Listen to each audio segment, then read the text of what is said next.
everybody. Welcome to ABA Inside Track, the podcast that's like reading in your car, but safer. I'm your host, Robert Perry Cruz, and with me, as always, are my fabulous co-hosts. Hello, Rob. It's me, Diana Perry Cruz. And it's me, Jackie. Hey there. Oh, boy. Hi. Well, typically on our podcast, we pick a topic related to the field of behavior analysis and discuss some relevant research articles, sometimes with a guest, sometimes just solo. But at the start of every month on our main feed or at the end of the month on our Patreon feed, we discuss everything that's coming up in the month. We talk about what episodes we will be discussing in case folks want to read ahead and anything else that we think would be fun to talk about. It's a little more free form of an episode. So this is our preview episode for February 2025. I just noticed on our calendar where we keep track of things, we spelled February with 3 R's. February. That was probably me because I cannot ever smell February. And I'm like, I always miss an R, so I always add 3. It's got an R in every possible place. February. Oh, boy. So February's here. It's cold. It's snowing where we all are. Which is fine. We like the snow. It's been very That's how windy. you can remember is you put it next to the beaks. It's cold, February. Okay, Yeah, there you go. There's a tip. And it has been cold here. it has been very cold. Probably not as cold as it has been in a lot of other places where there's been lots of terrible blizzards. We've sort of been getting it relatively easy weather-wise on the East Coast. Yesterday, I was in Vermont and it snowed 8 inches. Wow. So That's unacceptable. there you go. I was like, maybe I'm never actually going home. Did you get any maple syrup while you're up there? Or you're sort of tired of the whole thing? Because you do a lot of upstate travel. Jay. Yeah, this time I did not because it snowed so much yesterday that I just hung. I did not leave the place that I was staying in. And then today I just drove home. But, I already have maple syrup from my last trip to Vermont. So I'm going again in March if anyone wants to come. I'm going March 22nd and 23rd to the Open House Sugar Shack Festival. Ooh. I go every year, and it's in Burlington and Colchester and Williston. And it's all of the small sugar shacks. They open their doors and let people come in and try maple syrup. They have maple syrup hot dogs. They have maple syrup ice cream. They have sugar on snow. Hot dogs? Maple syrup hot dogs. Yep. They have. Just give me maple syrup. With hot dogs like cooked in the maple syrup. I don't think they're made out of maple syrup. No. They like drizzle maple syrup on them. It's like, I don't like hot dogs, but I don't know. Everybody loves it. And there's maple syrup and everything. And I've been going for 9 years. So Wow. That'll be great. So March 22nd and 23rd, if anyone wants to meet me in Vermont, that's where I'll be. Well, we have one of the Christmas gifts we received from our sister-in-law was a big box of cards of 50 things to do in New England. And I sorted them all by the season, but you have to like scratch them all off to see what they are. I got one of those for Massachusetts. It's a cool idea, except then you don't know what the thing is, except for do it in the winter and here's where it is. But then you got to scratch the whole thing off, which takes time. And then sometimes it's like, do this thing. And I'm like, I don't want to do that. Ours has like, you pick a town. Mm-hmm. It's a town in Massachusetts, and it tells you the town, and it tells you how long it is, how expensive it is, and what season. And then same as ours. You just have to do it. You don't get to choose. You just do it, Rob. do Right. it. Well, that's how it's supposed to be. Well, I tried that, and I said, everybody, we're going to go ice skating on Boston Common on the duck pond. And everyone said, no, we're not doing that. That's stupid. So it failed right away. Not me. I said, let's go. You can go right to Worcester and do it. Well, Worcester is one of the cards. That wasn't on the card, though. But we don't know what's in the Worcester card. Okay, me neither. I have a Worcester card, too. I can't wait. But I'm curious now. You're going to say if what one we're of going mine's, to do? Well, I'm worried if one of mine's maple syrup. Oh, I should double check, because I bet I wouldn't be surprised if that one's on there. But I can't go unless it's on our card. It's very time sensitive. It's only a short period. I should probably just scratch off all the winter ones and then actually plan weekends were free. But anyway. Some fun activities. That's March, though. This is February. Fun February activity. It's such a short month. There's a vacation, but usually we use February vacation to clean our house or something boring. So, oh well.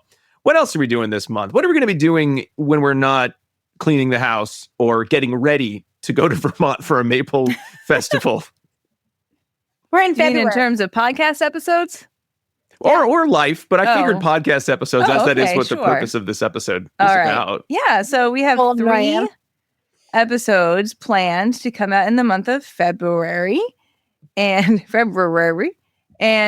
first one is actually the full release of our book club from last year. So if you were are a patron, or you were last year, then you received access to this 2-hour book club. But if you are not, then you are going to get access to it now. So that's our first full release for February. And the book that we reviewed was Acceptance and Commitment Therapy for Behavior Analysts. That is the first edition of that, and it's published through Routledge in conjunction with ABAI, and it was written by Dixon, Hayes, and Belisle, and it came out in, I don't know the year. It was recent. It wasn't old. Yeah, sorry. 2024 I don't know. plug. Oh, 2023. There it is. 2023. Sorry, There we go. everyone. Yes, so we talked about that at length a while ago with, of course, book club guy, Alan Haberman. So he'll be on that episode, and now everybody can listen to that in full. So you have that to look forward to. And even if you did listen to it if you didn't listen to it when it came out, 'cause you're like, I'm not interested in ACT, but you've been a patron, patrons get those CEs for free. So even if everyone has access to the episode, if you are a patron at the $10 and up level, you would get 2 CEs for listening for no additional charge. So there's still a value in being a patron. Oh, yeah. Even if everyone can see the club. Very good. Okay, next up in February, we are going to do an ethics episode. So we're going to talk about the ethics of collaboration.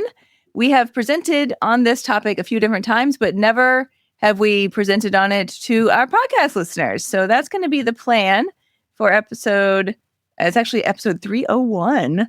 Look at that. We're all in the 300s. And we actually have several articles that are part of this conversation, but I'm highlighting 3 here for you today. So we're going to talk about the following: standards of interprofessional collaboration in the treatment of individuals with autism. That was by Bowman, Suarez, and Weiss, and published in Behavior Analysis and Practice 2021. Also, collaboration between behavior analysts and occupational therapists in autism service provision, Bridging the Gap, by Gazowski, Weiss, Leaf, and Leibowitz, and that was in Behavior Analysis and Practice 2021. And promoting ethical discussions and decision-making in a human service agency by LeBlanc, Onofrio, Valentino, and Sleeper, and that was in Behavior Analysis and Practice 2020. So there we go. An ethics episode. I know sometimes people are looking for those or in need of those. And then finally, for February, we have our winter listener choice episode. So for these, we throw out a few topics, and again, our patrons vote on which one they want to listen to. And the one that won this time around was a how-to episode. So these are going to be, we're hoping maybe to make these maybe a little series where they're a little more tutorial-focused episodes on practical, clinical type of conversations. This one is on token economies and procedural integrity, how to make sure that you are building those into your organizations and have the information you need to do that well.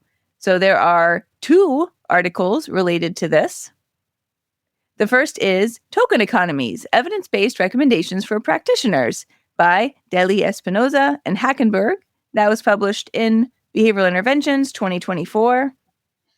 And also A Practitioner's Guide to Measuring Procedural Fidelity by Morris, Jones, and Oliveira. That was in Behavior Analysis in Practice 2024. So that's the plan. I already how-to'd that procedural integrity article the other day, and it was very exciting.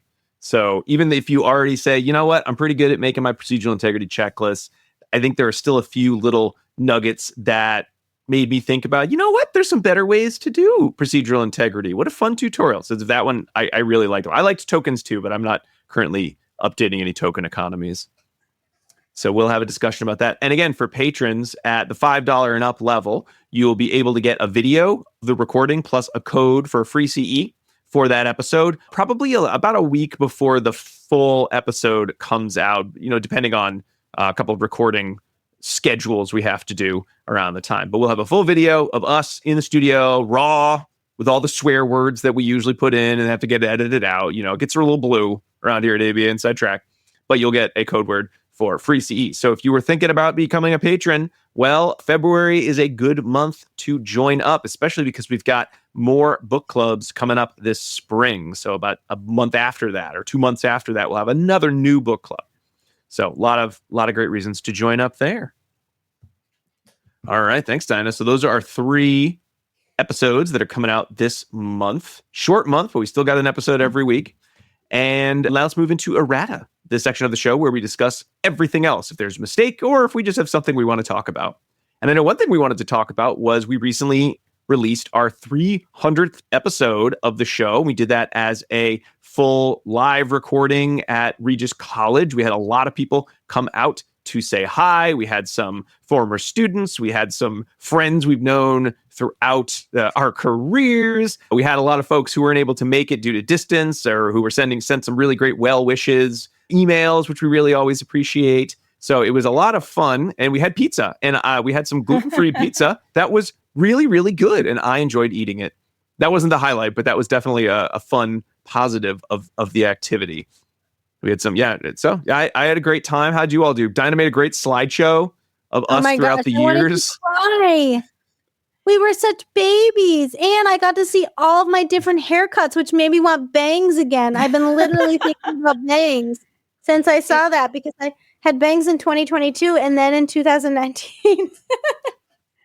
It really was a parade through different hairstyles, mostly for Jackie, because my hair is kind of like always the same, and Rob's is pretty much always the same. My beard as well. Yes, get really fluffy and then sort of shaved down. Yeah, there were some really fluffy beard pictures in there too. Fluffy beard and Santa. A lot of Santa pictures. We try to visit Santa every year together and have pictures of that throughout the years. So that was pretty fun. And then we had lots of pictures of different things that we have done over time. So there were pictures of various trivia things that we've done, conferences that we have attended, different booths that we worked at, and lots of pictures of different guests that we got to meet at conferences. And sometimes, we record with people. We never met them in person. So we're like, oh my gosh, hi. So that was really cool. So different past guests, we had pictures, selfies with them, and listeners too. Yeah. It was cool. It was really fun to put together, I will say, and made me really proud of all the work that we've done and how long we've been doing this. And like I said, in the live recording, which probably you've heard by now, I guess, listeners. Yes. But we couldn't do this without you. There would have been no point in making 300 episodes if there was no one out there listening to them. So thank you so much for being our listeners and for supporting us all this time and telling other people about the show. There's nothing still better about trying to get the word out about our show than word of mouth. That is absolutely the best way. So if you're not sure how you could support us, if you don't want to be a patron, that's totally fine. But if you can tell other people about us, that still goes a really long way. So thank you to everyone who's out there doing that and listening to us all this time. We truly appreciate it. This has been such an amazing ride for us, and we wouldn't be here without you. So thank you, listeners. I was going to say, Dana, we should probably put that slideshow up somewhere, but realistically, we're going to be at our 10-year anniversary not too far in the future. So maybe we save those pictures. That's kind of what I was thinking. I was hoping maybe we could do something again for our 10-year. So now we'll tell people 1 year in advance. Yeah. So if you see us, show up. If you see us, grab some props and come over and say, quick, I want to get in the slideshow. Let's take a funny picture, and you might make it in. So there you go. There's the challenge for the remainder of 2025 when you run into one of us. Yeah, it was a great fun episode. It was a fun recording. It was a fun event. Yeah. And lots of awesome people came to support us. So thank you everybody for coming out.